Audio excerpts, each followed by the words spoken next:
اس وقت فروع الایمان، ایمان کی شاخیں، ایمان کا تقاضا، یہ کتاب پڑھی جاتی ہے، لیکن آج اس کے بجائے قربانی سے متعلق چند باتیں میں عرض کرنا چاہتا ہوں۔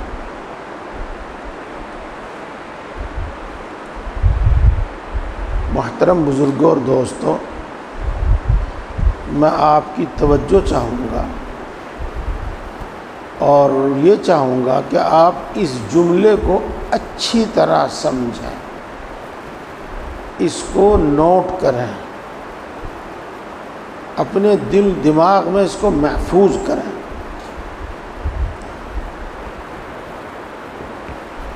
دنیا میں دین اسلام باقی رہے گا جب کہ ہم دین کا علم حاصل کریں اور اس کے مطابق ہم عمل کریں۔ ہمارے دل دماغ میں بھی اسلام اور ہماری زندگی میں بھی اسلام، تب تو یہ دین باقی رہے گا، ورنہ باقی نہیں رہے گا۔ اور جب تک دین باقی ہے، جب تک مسلمان باقی ہیں، اور جب دین باقی نہیں تو مسلمان باقی نہیں رہے۔ اور جب تک مسلمان باقی ہیں اس وقت تک یہ دنیا باقی ہے، اور جب مسلمان باقی نہیں رہیں گے تو دنیا بھی باقی رہے گی۔ ہم یہ سمجھیں کہ ہماری تنظیمیں، ہماری جماعتیں، ہمارے لیڈر ہمارا حال بدل دیں گے، کبھی نہیں ہو سکے گا۔ انبیاء کرام علیہم السلام جو بہترین لیڈر، بہترین قائد، بہترین انسانی رہبری کرنے والے تھے، ان کی موجودگی میں قومیں برباد اور تباہ ہوئی ہیں، اللہ کا عذاب آیا ہے، اس لیے کہ انہوں نے وہ نہیں مانا جو ان کو بتایا جاتا تھا۔ تو کوئی تنظیم، کوئی جماعت، کوئی لیڈر ہماری حالت کیسے بدل سکتا ہے؟ نہیں بدل سکتا، نہیں بدل سکتا جب تک ہمارے اندر یہ چیز نہیں ہوگی جو میں عرض کر رہا ہوں، علم دین اور دین پر عمل، دین کا علم اور دین پر عمل۔ ہماری حکومتیں ہماری حالت بدل دیں، نہیں بدل پاویں گی۔ دنیا میں بہت سارے ملکوں میں اسلامی حکومت ہے، لیکن ان جگہ کے مسلمانوں کا اور ان حکومتوں کا اور دوسری جگہوں کی حکومتوں کا حال کچھ الگ نہیں ہے، ایک ہی جیسا ہے۔ تو علم دین کے حریص ہو جاؤ، حریص۔ جی، رسول اللہ صلی اللہ علیہ وسلم ارشاد فرماتے ہیں، منہوما لا یشبعان، طالب الدنیا و طالب العلم۔ تو حریص ہو جاؤ، حریص۔ بات ہمیشہ لمبی ہونے کے خطرے سے مختصر کی جاتی ہے۔ تو بھائیو، اسی کی روشنی میں سمجھو، یہ جو ذی الحج میں 10، 11 اور 12 ذی الحج میں ہم قربانی کرتے ہیں، یا تو یہ عمل ہوگا اللہ کے نزدیک بہت زیادہ مقبول، محبوب، اللہ کا بہت پسندیدہ، اور اس پر اللہ نے جو وعدے فرمائے ہیں وہ ہم سب کو ملیں گے۔ وہ وعدے جو اس میں کثرت سے حدیثوں میں آتے ہیں یہ ہیں، ایک تو مغفرت، اور اللہ نیک اعمال کی بدولت مغفرت فرماتے ہی گناہ بخش دیتے ہیں، صغیرہ بخشے جاتے ہیں اور کبیرہ بھی بخشے جاتے ہیں۔ لیکن کبیرہ گناہ جب بخشے جاتے ہیں، جب اللہ کے سامنے حاضر ہونے اور اللہ کے دھیان کی بنا پر اپنے گناہوں پر شرمندگی ہو، اور طاعت و عبادت اور ذکر اور تلاوت کی کثرت سے دل کے اندر یہ کیفیت پیدا ہوتی ہے کہ اپنے کیے پر شرمندگی آتی ہے، اور پھر آدمی سچی پکی توبہ کرتا ہے تو سبھی گناہ بخشے جائیں گے، صغیرہ اس طرح سے اور کبیرہ اس طرح سے۔ اور دوسری خاص بات جو آتی ہے وہ یہ ہے کہ اللہ تبارک و تعالی قربانی کے بدولت پل صراط پر چلنا آسان فرما دیں گے، چلنا آسان فرما دیں گے۔ اور ہم چونکہ وہ حالات پڑھتے نہیں اور وہ حالات سنتے بھی نہیں، میدان حشر کے معاملے کو جتنا ہم نے نظر انداز کیا اور آخرت کو ہم نے جتنا نظر انداز کیا وہ نہیں ہونا چاہیے۔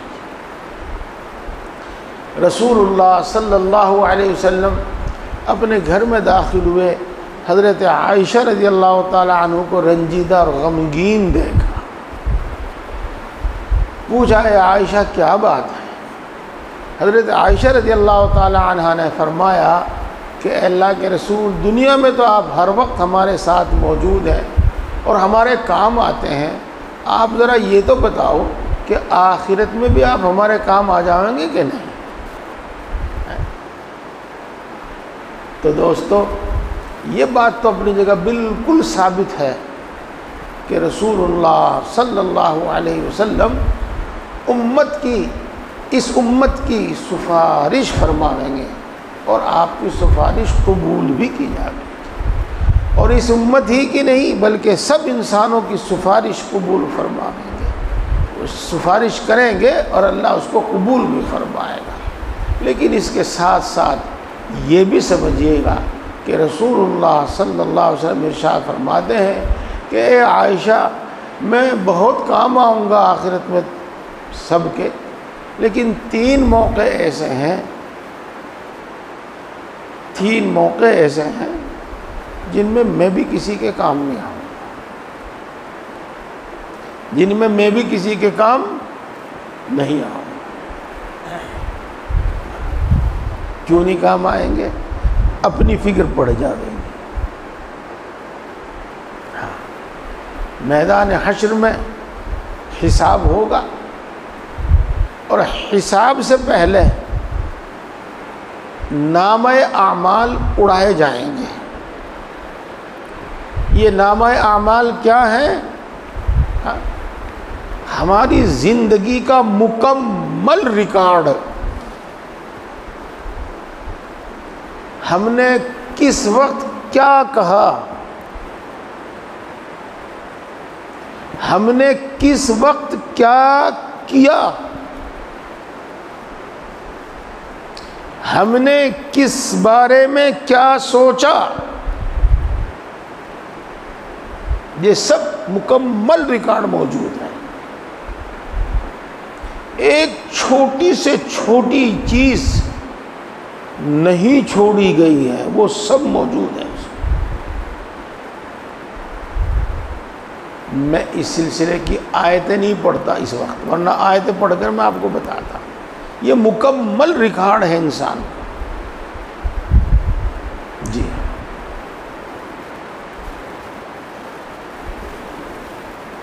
تو یہ رجسٹر اڑائے جائیں گے، اور یہ رجسٹر خود بخود چل کر اڑ کر چل کر انسانوں کے ہاتھ میں پہنچیں گے۔ جس کا جو نامہ اعمال ہے وہ اسی کے ہاتھ میں پہنچے گا، کسی اور کے ہاتھ میں نہیں جائے گا۔ کچھ وہ خوش نصیب ہوں گے جن کا نامہ اعمال آگے سے، سامنے سے خود بخود دائیں ہاتھ میں آئے گا۔ یہ ہے اصحاب الیمین، قرآن پاک میں بہت جگہ یہ جملہ آپ نے پڑھا ہے، دائیں ہاتھ والے. اور کچھ لوگوں کے وہ نامہ اعمال کمر کے پیچھے سے اور بائیں ہاتھ میں آئے گا، اور یہ ہے اصحاب الشمال. قرآن پاک میں یہ جملہ بہت کئی جگہ آیا ہے. یہ تو چونکہ ابتدائی طور پر اسی سے معلوم ہو جاوے گا کہ کون نجات پانے والا ہے اور کون برباد ہونے والا ہے. اس لیے جب نامہ اعمال اڑائے جائیں گے تو اس وقت ایک ایسی افراتفری ہوگی، ایک ایسی افراتفری ہوگی، ایک ایسی افراتفری ہوگی کہ اللہ کے رسول فرماتے ہیں کہ میں بھی اس وقت کسی کے کام نہیں آؤں. جی اس کے بعد بہت کچھ ہوگا، لیکن ایک خاص عمل، ایک خاص کام جب اللہ رب العزت حساب لینے کے واسطے تیار ہوں گے،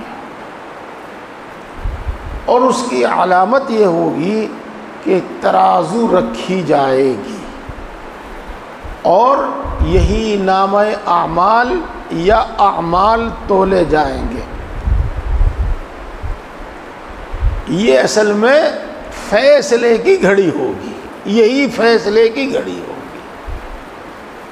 ترازو رکھتے ہی جو افراتفری پیدا ہوگی، اللہ کے رسول صلی اللہ علیہ وسلم ارشاد فرماتے ہیں کہ اے عائشہ میں اس وقت کسی کے کام نہیں آؤں گا. یہ اور دوستو ایک آخری مرحلہ اور سب سے زیادہ مشکل مرحلہ وہ یہ ہوگا کہ جہنم کے اوپر ایک پل بنایا جائے گا اور اس پل سے گزر کر چل کر جنت میں جایا جائے گا. یہ پورا ایریا جو ہے جہاں ہم بیٹھے ہوئے ہیں، یہ ساری دنیا اور 7ویں آسمان تک اور اس کے نیچے کہاں کہاں تک، یہ سب جہنم کا ایریا ہے. 7ویں آسمان سے کہیں اوپر جا کر جنت کا ایریا ہے. تو یوں کہو آپ ایک سیڑھی لگائی جائے گی، سیڑھی، چاہے پل کہہ لو چاہے سیڑھی کہہ لو، اس میں سے گزر کر اس عالم میں سے اس دوسرے عالم میں جانا ہوگا. اور اس میں اچھے اچھے لوگوں کے قدم ڈگمگا جائیں گے.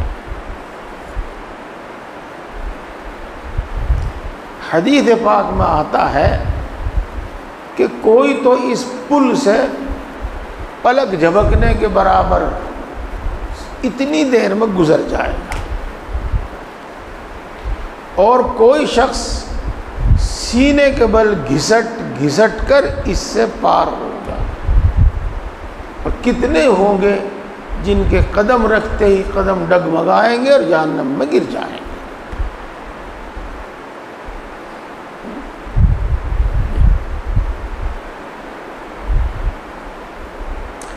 حضرت عمر بن عبد العزیز صحابی تو نہیں ہے، تابعی ہیں، بہت نیک آدمی، بہت اللہ کی محبت رکھنے والے، آخرت کی فکر رکھنے والے.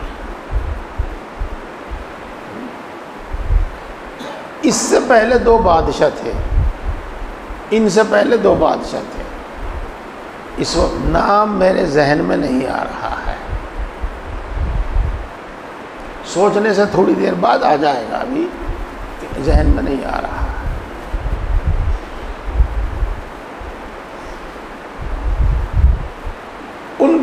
ان کے ایک غلام نے حضرت عمر بن عبد العزیز رضی اللہ تعالی عنہ سے کہا کہ حضور میں نے رات ایک عجیب غریب خواب دیکھا.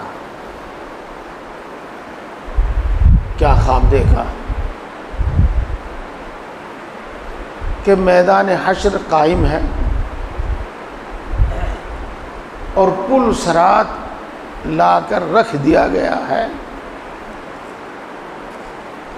اور اس پر فلاں شخص کو جو اس سے پہلے بادشاہ تھے ان کو چلنے کا حکم دیا گیا ہے، چڑھنے کا حکم دیا گیا ہے۔ تو اگرچہ وہ شخص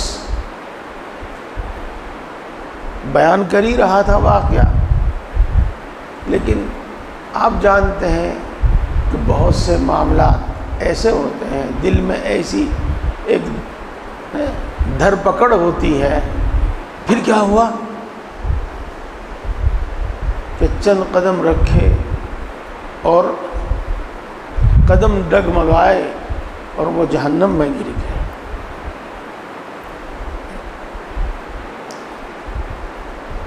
اس کے بعد پھر جو عمر بن عبدالعزیز سے پہلے تھے ان کا نام لیا، کہا کہ پھر ان کو کہا گیا کہ پل صراط پر چڑھو، وہ بھی چلے۔ ہاں، پھر یہاں حضرت عمر بن عبدالعزیز بولتے ہیں پھر کیا ہوا کہ چند قدم چلے اور ڈگمگائے اور جہنم میں گر گئے۔ پھر کیا دیکھا؟ اب چونکہ اپنی باری آ رہی تھی، پھر کیا دیکھا؟ کہا پھر میں نے دیکھا کہ عمر بن عبدالعزیز کو حکم ہوتا ہے کہ پل صراط پر چلے۔ تو یہ سنتے ہی یہ نہیں پوچھا انہوں نے کہ پھر کیا ہوا، بلکہ ایک چیخ ماری اور بے ہوش ہو گئے۔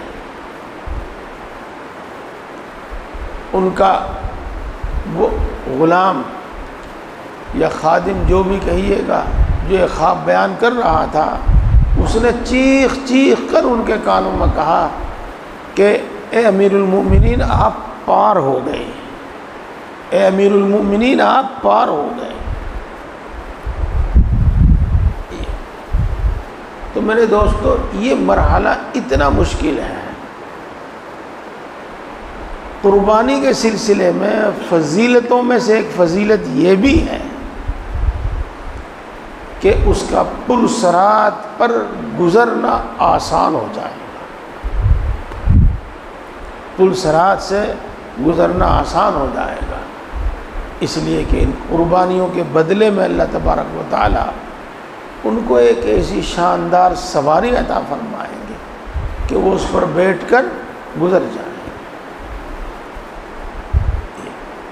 اور اسی طریقے سے نامہ اعمال میں خون، ہڈی، گوشت، چھیچڑا، بال، کھال، سینگ، سب کچھ نامہ اعمال میں رکھے جائیں۔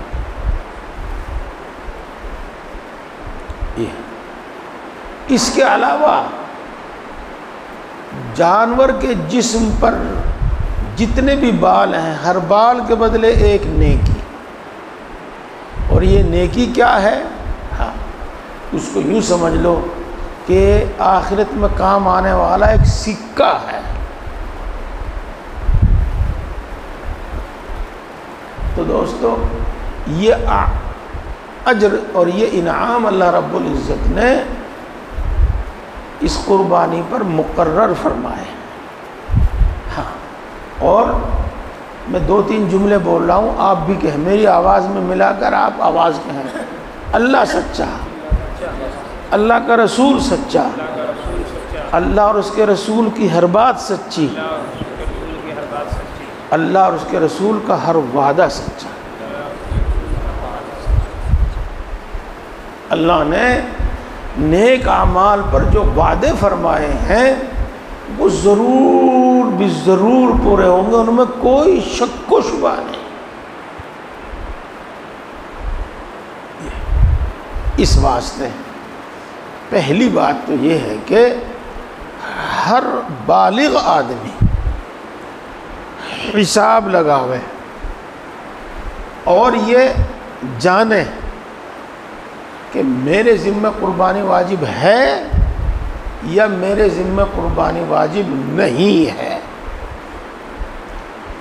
اگر اس کے ذمہ قربانی واجب ہے تو ضرور بالضرور کرے، کوئی عذر اس کے لیے مانع نہیں، رکاوٹ نہیں، کوئی عذر نہیں۔ اگر کوئی رکاوٹ بھی ہے تو اس کا حل موجود ہے، علماء سے دریافت کریں، علماء سے دریافت کریں۔ عصر کے بعد بتایا تھا، اب بھی بتا رہا ہوں، اور انشاءاللہ جلدی ہی بتا دوں گا تھوڑے سے الفاظ میں۔ جس شخص کے پاس 87 گرام سونا ہے وہ صاحب نصاب ہے، اس پر زکوٰۃ بھی فرض ہے، قربانی بھی واجب ہے۔ اور جس شخص کے پاس 612 گرام چاندی موجود ہے تو وہ صاحب نصاب ہے، اس پر زکوٰۃ بھی فرض ہے اور قربانی بھی واجب ہے۔ اور جس شخص کے پاس تھوڑی سی چاندی، تھوڑا سا سونا ہے، نہ 87 گرام کے برابر سونا ہے نہ 612 گرام کے برابر چاندی ہے، تو اگر دونوں کی قیمت ملا کر 612 گرام چاندی کے برابر ہو جاوے تو اس پر زکوٰۃ فرض ہے اور قربانی بھی واجب ہے۔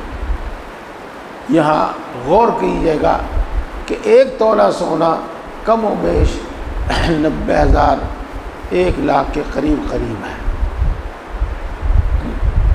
اور 612 گرام چاندی کی قیمت قریب 60,000 روپے، کچھ کم بیش۔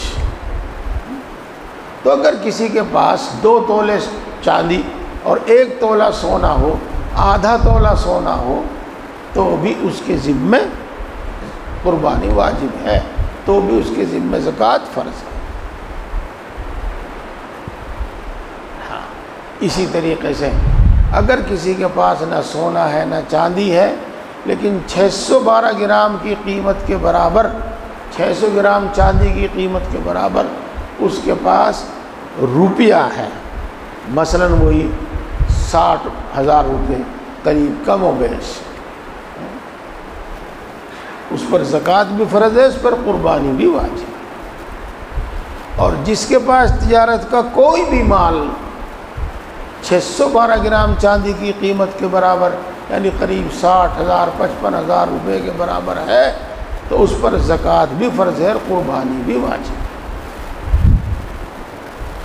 اور جس شخص کے پاس ان 4 مال کے علاوہ کوئی اور سامان اس کی ضرورت سے زائد ہے، یا تو وہ کام ہی نہیں آتا، بس پڑا ہوا ہے، یا وہ کبھی کبھار سال میں 1 آدھ مرتبہ کام آتا ہے، تو وہ اس کی ضرورت اصلیہ سے زائد ہے۔ اگر وہ 612 گرام چاندی کی قیمت کے برابر ہے تو اس پر زکوٰۃ تو فرض نہیں، سن لیجئے گا، اس پر زکوٰۃ تو فرض نہیں، لیکن اس پر قربانی واجب ہے، صدقہ فطر اس پر واجب ہے۔ اور یاد رکھیے گا، ایسے شخص کو نہ زکوٰۃ کا پیسہ دے سکتے، نہ صدقہ فطر کا پیسہ دے سکتے، نہ قربانی کی کھال کا پیسہ دے سکتے۔ یہ اس کی مثالیں بہت ساری ہیں۔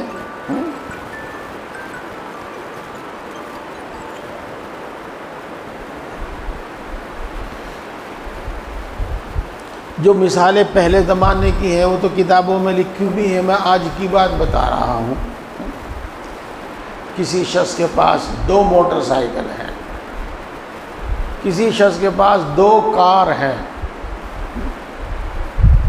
اگر اس کو دونوں کی ضرورت ہے کسی بھی وجہ سے، تو وہ دونوں اس کی ضرورت کی چیز ہے، لیکن اگر ایک سے اس کا کام چلتا ہے تو دوسری اس کی ضرورت سے زائد ہے۔ اگر یہ 612 گرام چاندی کے برابر 55-60 ہزار روپے کی ہے تو اس پر قربانی واجب ہے، صدقہ فطر واجب ہے۔ آج کل ہمارے دوست کئی موبائل رکھتے ہیں، چاہے اس کے کپڑے ٹھیک نہ ہوں، چاہے وہ روزانہ 500 روپے 400 روپے کی مزدوری کرتا ہو، چاہے وہ آٹا ادھار لاتا ہو دکان پہ سے، لیکن موبائل رکھے گا 60-70 ہزار روپے کا، ایک ایک نہیں، دو نہیں، تین۔ تو دوستو ایک کافی ہے، اور ایک سے زائد 2 یا 3 جو کچھ ہے وہ اس کی ضرورت سے زائد ہے۔ جی ہاں، تو اس پر قربانی واجب ہے۔ اس کو صدقہ فطر اور زکوٰۃ کا پیسہ دینا جائز نہیں ہے، اس سے زکوٰۃ ادا نہیں ہوگی۔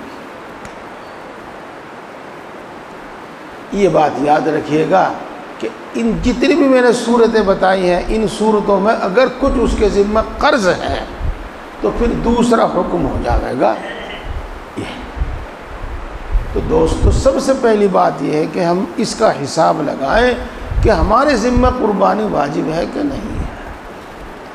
عام طور سے سب جگہ یہ دیکھا جاتا ہے کہ ماشاءاللہ 3 4 5 بیٹے ہیں جو کما رہے ہیں،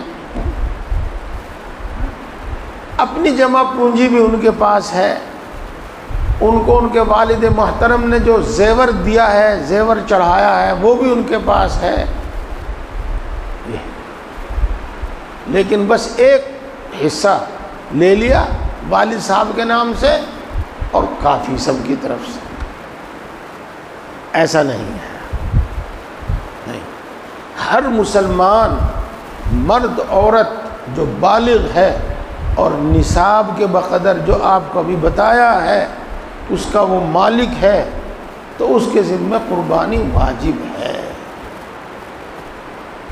لہذا مسئلہ دریافت کر کے اس کے مطابق عمل درآمد کیجئے۔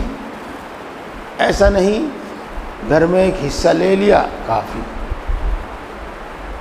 یہ میں عرض کر رہا ہوں۔ دوستو تیسری بات کہہ لیجئے گا، آپ تیسری بات سمجھ لیجئے گا اس کو۔ ایک حدیث پاک کے حوالے سے میں سمجھاؤں آپ کو۔ حکم یہ ہے کہ جس بستی میں عید کی نماز ہوتی ہے تو وہاں پر عید کی نماز سے پہلے قربانی نہ کی جائے، عید کی نماز کے بعد قربانی کی جائے۔ اس سلسلے میں رسول اللہ صلی اللہ علیہ وسلم نے یہ قانون بتاتے ہوئے، یہ مسئلہ بتاتے ہوئے پھر یوں فرمایا کہ جس شخص نے عید کی نماز سے پہلے قربانی کی تو وہ قربانی نہیں ہے، بس وہ گوشت ہے جو اس نے اپنے گھر والوں کے کھانے کے واسطے بھیج دیا ہے۔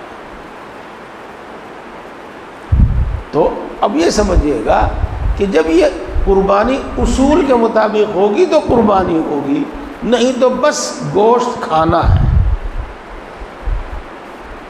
لہذا اس سلسلے میں جو مسائل بیان کیے گئے ہیں، جو قانون بیان کیے گئے ہیں، ان کو سمجھو اور قربانی اس کے مطابق کرو۔ جانور بکرا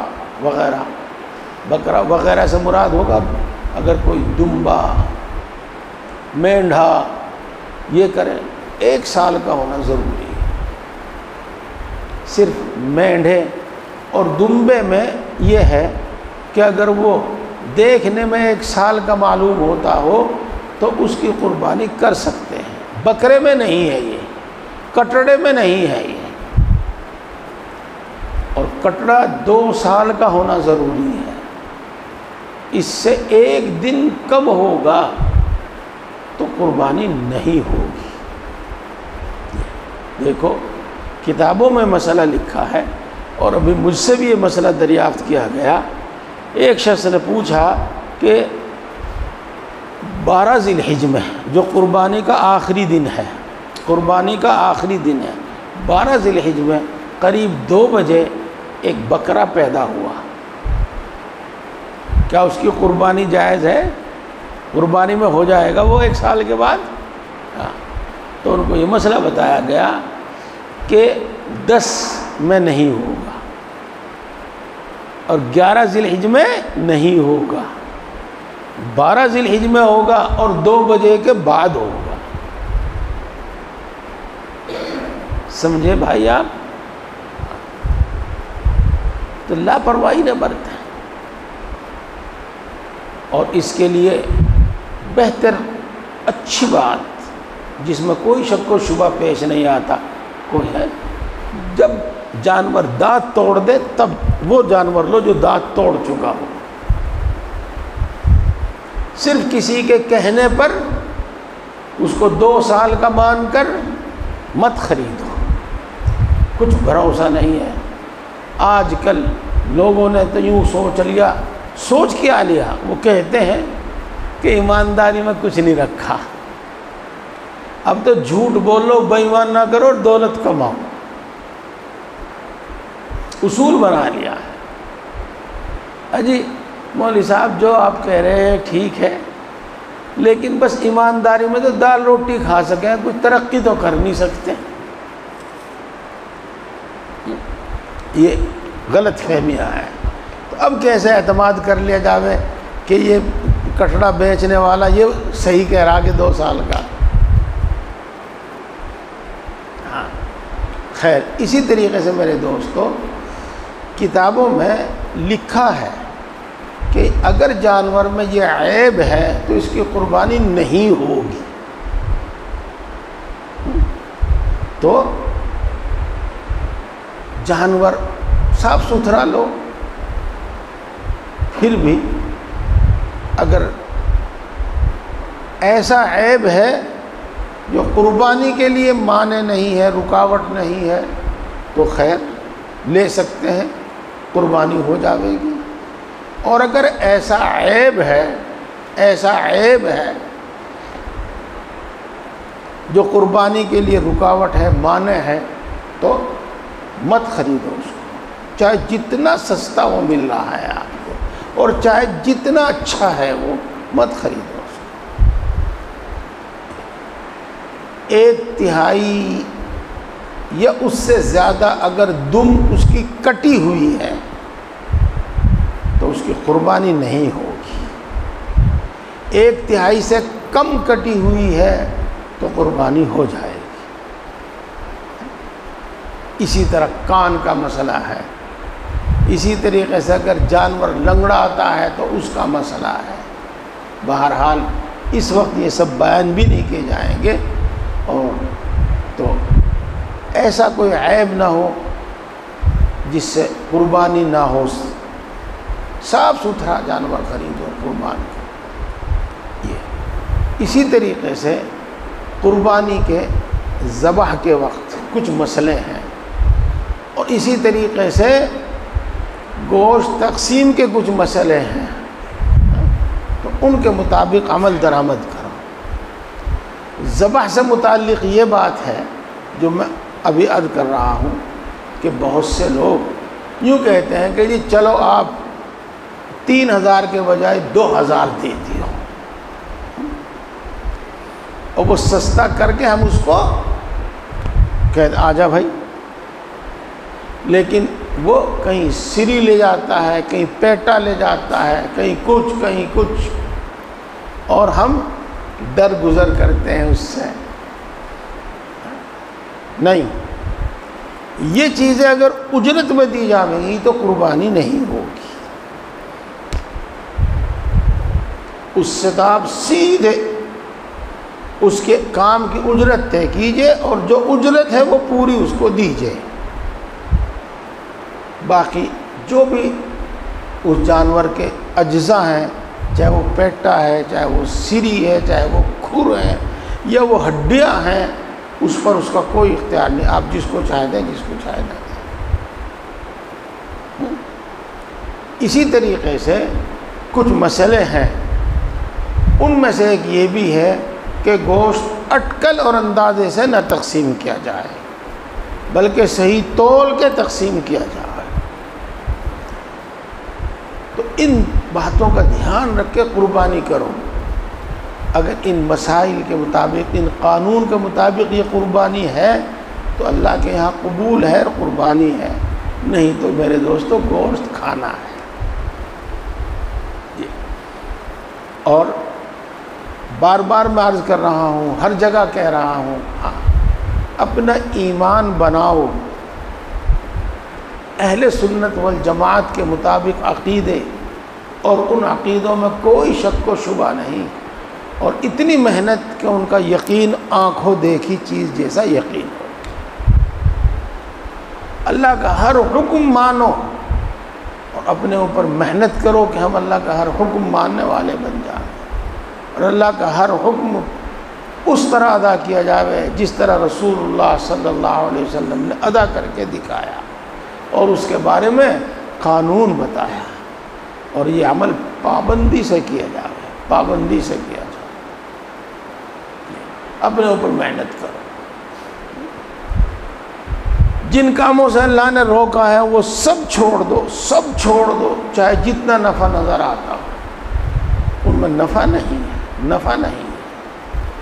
یقین کر لو، یقین کر لو میرے دوستو، یہ ایمان کا حصہ ہے، ایمان کا جز ہے کہ جو ایمان اور اعمال صالحہ سے محروم ہے وہ برباد ہے۔